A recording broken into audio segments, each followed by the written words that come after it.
Como hemos visto en el capítulo 5, los misioneros enviados por los caminos de Europa por el Papa Gregorio Magno han convertido el cristianismo a casi todos los pueblos del continente. Aún quedan fuera de este proceso los lombardos y en parte los visigodos. Estamos ya en el siglo VI y en el escenario europeo aparecen como una tromba estos pueblos, lombardos y visigodos. Aún no conocen el Evangelio, pero pronto lo conocerán gracias a los pueblos que ya han sido conquistados por la palabra de Jesucristo, por la palabra del Evangelio.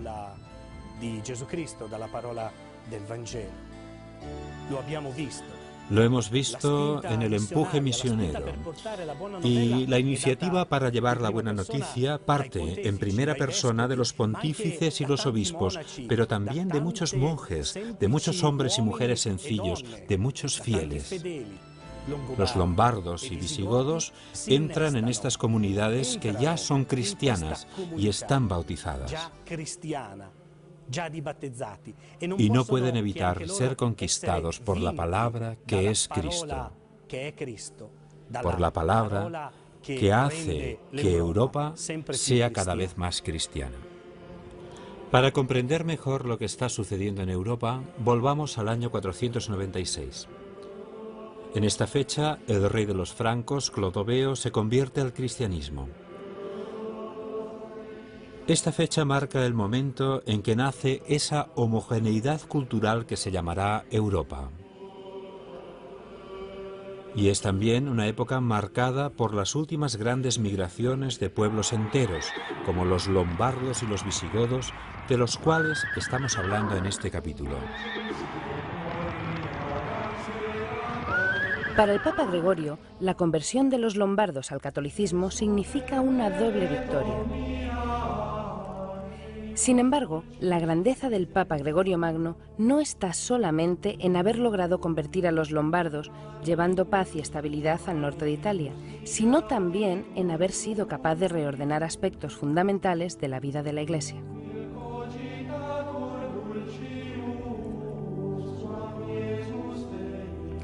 El pontificado de Gregorio Magno se enmarca en un momento histórico complejo. Roma, sede de la Cátedra de Pedro, comienza a alejarse del Imperio Romano de Oriente, incapaz en aquel momento de defender a la cristiandad de las invasiones. En esta época comienza también la decadencia de Rávena. Obligada a defenderse de los lombardos, es incapaz de proteger a los habitantes de las ciudades cercanas, los cuales se ven obligados a refugiarse en las zonas pantanosas del norte del Adriático y a convivir con aquellos pueblos que algo más tarde fundarán Venecia. También en esta época, mediados del siglo VI, los visigodos procedentes del Danubio llegan a España. Y en España hacen de Toledo su capital. Cuando los visigodos llegan a Toledo, ya han sido convertidos al cristianismo, aunque en su mayor parte a la herejía arriana. En el año 581, en Toledo, el rey Recaredo y todo su pueblo se convierten al catolicismo. Este recorrido de los visigodos desde el Danubio a Toledo es también un recorrido espiritual por tierras de Castilla, tierras latinas y católicas que, con su historia y sus tradiciones bien arraigadas, influyen poderosamente en el rey Recaredo para que no dude en su conversión a la Iglesia de Roma. Durante este primer periodo de dominación visigoda, en Castilla sobresale la figura del santo obispo Isidoro, cuyo mérito fue compendiar todo el conocimiento del momento en una gran enciclopedia de entonces. La tradición cuenta que San Isidoro fue dictando simultáneamente a varios monjes amanuenses. Según avanzamos en esta historia del catolicismo, los grandes momentos se superponen entre sí. Y a menudo los historiadores encuentran dificultades para ilustrar todos los detalles de la historia. Por un lado, los lombardos se han convertido al catolicismo y están instalados en Italia, haciendo de Pavía su capital. Por otra parte, los visigodos se han convertido del arrianismo al catolicismo y han elegido Toledo como su capital. A estas alturas, el Evangelio, partiendo del sur, se ha extendido por toda Europa. Ha alcanzado también el norte. Con San Agustín de Canterbury llega a Inglaterra y gracias a San Patricio ha alcanzado Irlanda y Escocia. Precisamente son estos monjes quienes vuelven a Europa para traer de nuevo el Evangelio, la buena noticia, la base de la Europa cristiana. En Irlanda aparece la figura de Columbano, uno de los grandes artífices del redescubrimiento en Europa de los valores del catolicismo, tanto en los lugares donde las herejías se habían implantado como donde el Evangelio no había llegado aún. Estamos en el año 590. Columbano atraviesa el Canal de la Mancha, llega a las costas de Bretaña y, con el apoyo de Gontrano, rey de los burgundios, funda en aquella zona la primera comunidad. El rigor y la espiritualidad de Columbano chocan con la corrupción de esta corte hasta el punto de que, muy pronto, se ve obligado a abandonar su monasterio. Llega a Roma tras una larga peregrinación, pasando por monasterios de Alemania y Suiza. La fama de Columbano y de su rigor espiritual y religioso llega pronto a la corte lombarda de Agilulfo y Teodolinda. Columbano acepta la invitación de estos, su petición para que el catolicismo sea vivido con mayor conciencia y verdad por todo aquel pueblo.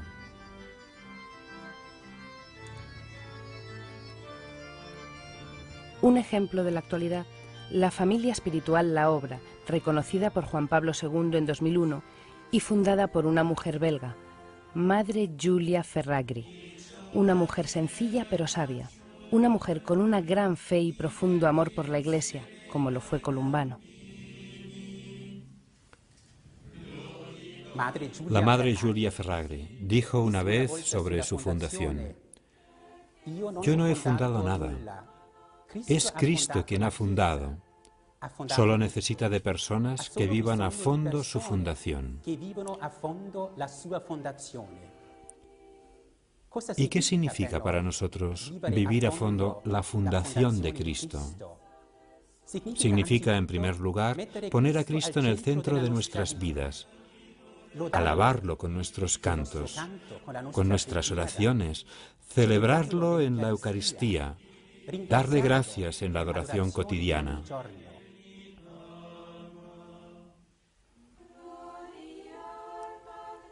Vivir la Iglesia, además, significa escuchar con fe la palabra de Dios y la sana doctrina de la Iglesia. Dice la Madre Giulia: vuestra vida debe ser un evangelio vivido.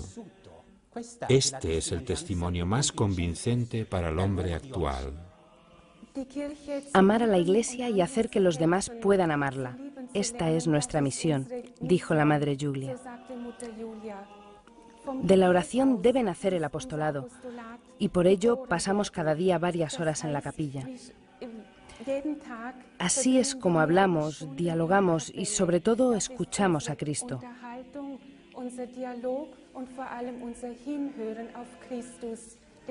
A Él debemos nuestra vida. No es tan importante lo que hacemos, sino cómo lo hacemos. ¿Cuál es nuestra motivación? Debe ser la de servir. Partiendo de la relación, de la amistad con Cristo, tratamos de saber cómo responder a las necesidades de nuestro tiempo, cómo devolver a Dios y a la Iglesia las diferentes realidades de nuestra sociedad y de la propia Iglesia.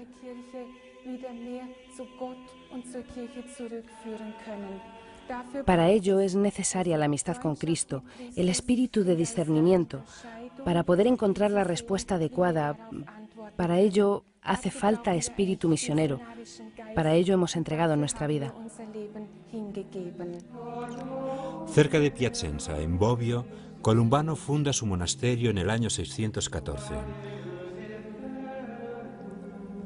Así entró la cultura monástica en el mundo lombardo, exactamente un año antes de la muerte del mismo Columbano. La santidad de este monje es reconocida por la Iglesia. Durante siglos, con vano influirá en los procesos culturales, religiosos y espirituales que recorren desde el norte de Europa el camino de la nueva evangelización. El mensaje de Jesucristo, que partió en un principio de las regiones del sur, vuelve y se difunde desde el norte, desde las zonas más alejadas de Jerusalén. Esta vuelta es una señal de la providencia que, tanto ayer como hoy, hace que la palabra de Dios pueda crecer en el corazón de las gentes. Así pues, los bárbaros se convierten en promotores de la evangelización de Europa. Ellos son el primer gran milagro de la providencia. Llegaron para destruir y ahora son los artífices de una nueva gran construcción que ha desafiado a los siglos y que se llama Europa. Los bárbaros se convierten en los fundadores de la Europa cristiana. La paz triunfa sobre la muerte, el amor sobre el odio, sobre las llamas que habían provocado anteriormente las hordas bárbaras. La providencia, hombres que transforman la antigua historia en nueva, fundan la Europa de la Edad Media, de las catedrales, de los versos de Dante y de la chanson de Roland. Y como siempre, el designio de la providencia triunfa sobre cualquier aparente decisión humana. Jesucristo es y sigue siendo el Señor de la historia. Pero estas poblaciones bárbaras, estos bárbaros, fundan la Europa medieval. Se convierten en los constructores de las grandes catedrales medievales que podemos encontrar diseminadas por toda Europa. Se convierten en la providencia de Dios que construye la Europa cristiana. Mientras por un lado comienza a crearse Europa, en Oriente se viven los últimos tiempos de un imperio que va perdiendo fuerza y prestigio cada día. Estamos en el año 650. En Bizancio está el emperador Constante y en Roma el Papa Martín. El Papa se enfrenta a una nueva herejía que sostiene que Jesús es solamente Dios y que se hizo hombre solamente en apariencia y por lo tanto no está afectado por la dimensión carnal del hombre. Esta interpretación, esta herejía, recibió el nombre de monotelismo, lo que significa única voluntad, y pretende negar que Jesús hubiera aceptado vivir como hombre y, como tal, sufrir en la cruz el dolor humano para expiar los pecados de la humanidad. El emperador Constante sostenía que esta interpretación de la figura de Jesús no debía considerarse herejía, sino verdad de fe. Y de aquí nace un fuerte enfrentamiento con el Papa Martín. Estamos en el interior de la Universidad Lateranense. Muy cerca de aquí estaba entonces la residencia del Papa Martín. Y aquí fue donde el pontífice convocó el Sínodo de Letrán en el año 649. En este lugar, los padres de la Iglesia, con el Papa como guía, condenan la postura del emperador. La reacción del emperador de Oriente no se hará esperar mucho. Envía a Roma a sus soldados que arrestan al Papa y lo mandan encadenado al exilio. Muere en Quersoneso, Crimea. Con el sucesor de Martín, Agatón, triunfan de nuevo la verdad y el primado de Pedro en materia de fe. La arrogancia de los poderosos nunca llevará las de ganar. Jesús, desde lo alto, defiende a su pueblo y a su vicario en la tierra.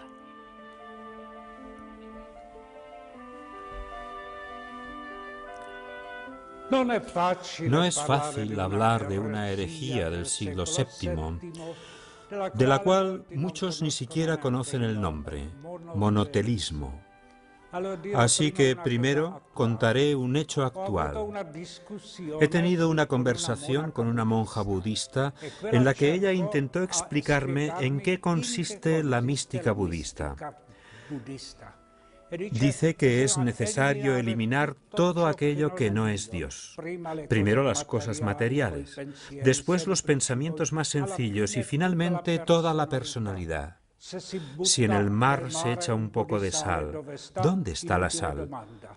Es una pregunta inútil y entonces me pregunta, ¿se puede decir esto de los cristianos? Y yo le contesté, de ninguna manera. ¿Y esto cómo es posible? Porque nosotros creemos que el hombre, cuando se acerca a Dios, se convierte en un hombre más perfecto y no se destruye la humanidad. Esta fue precisamente la herejía de los monotelistas del siglo VII. Mono significa uno y telema voluntad. Decían que en Jesucristo no podía haber dos voluntades, divina y humana, que entrarían en conflicto. Así que la voluntad humana desaparecía y era sustituida por la voluntad divina.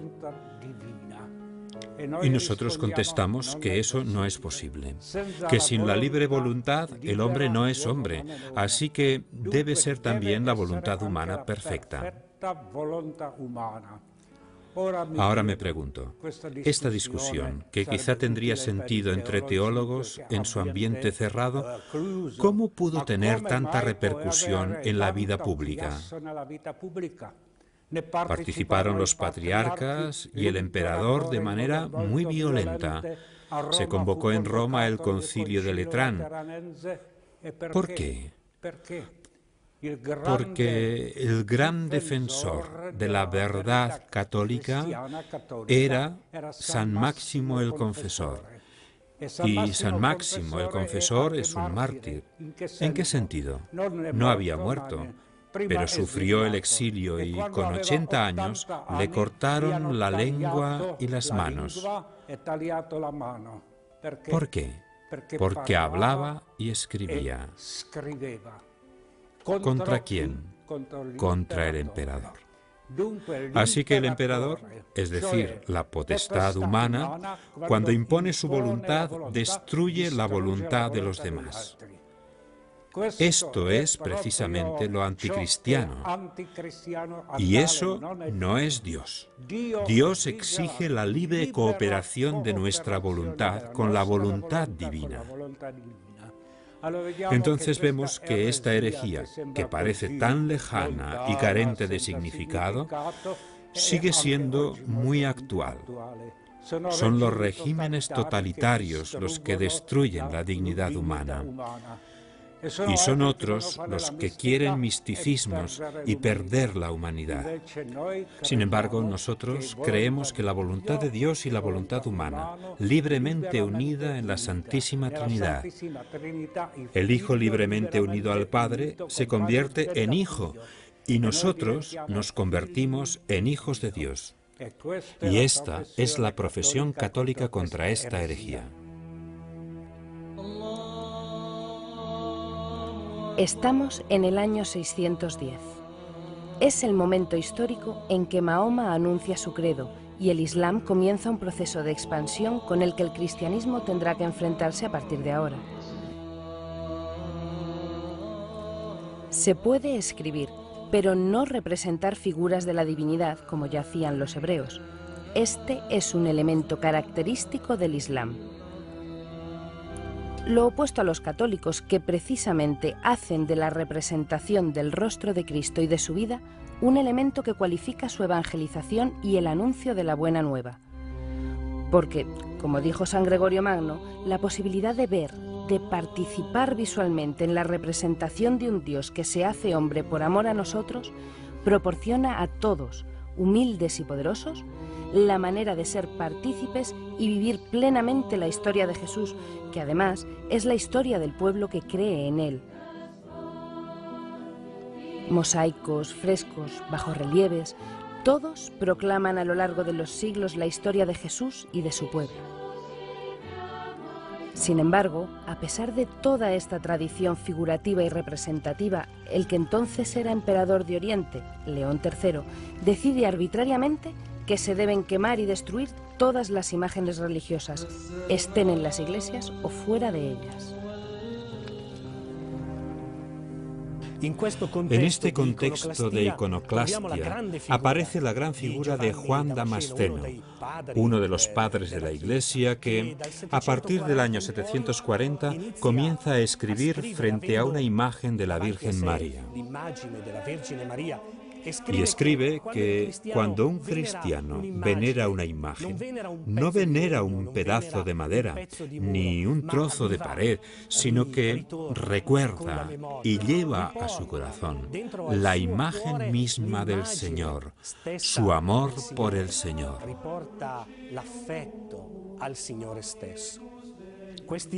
Residuos de esta iconoclastia se pueden encontrar aún entre un cierto fundamentalismo que quiere solamente destruir aquello que hay de bueno, precisamente porque la representación del bien no hace otra cosa que ayudarnos a vivir la bondad, a vivir el bien en medio de la humanidad. Y me viene a la memoria la figura de Francisco de Asís. Muchos quizá conozcáis los maravillosos valles de la Umbría. Contemplando una belleza tal, ¿cómo no podía convertirse en santo un hombre que hablaba con todos, hombres, animales? Un hombre que hablaba con la creación. El bien nos ayuda a hacer el bien y la representación del bien no puede provocar otra cosa que la necesidad de buscarlo.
Pontífices y los obispos, pero también de muchos monjes, de muchos hombres y mujeres sencillos, de muchos fieles. Los lombardos y visigodos entran en estas comunidades que ya son cristianas y están bautizadas. Y no pueden evitar ser conquistados por la palabra que es Cristo, por la palabra que hace que Europa sea cada vez más cristiana. Para comprender mejor lo que está sucediendo en Europa, volvamos.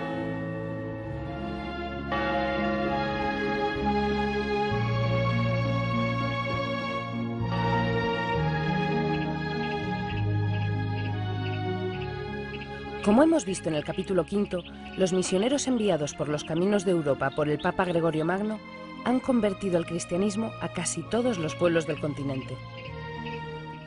Aún quedan fuera de este proceso los lombardos y en parte los visigodos. Estamos ya en el siglo VI y en el escenario europeo aparecen como una tromba estos pueblos, lombardos y visigodos.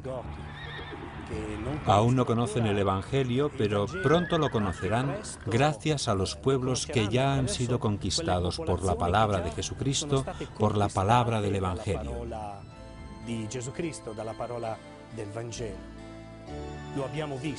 Lo hemos visto en el empuje misionero, y la iniciativa para llevar la buena noticia parte en primera persona de los pontífices al año 496. En esta fecha, el rey de los francos, Clodoveo, se convierte al cristianismo. Esta fecha marca el momento en que nace esa homogeneidad cultural que se llamará Europa. Y es también una época marcada por las últimas grandes migraciones de pueblos enteros, como los lombardos y los visigodos, de los cuales estamos hablando en este capítulo. Para el Papa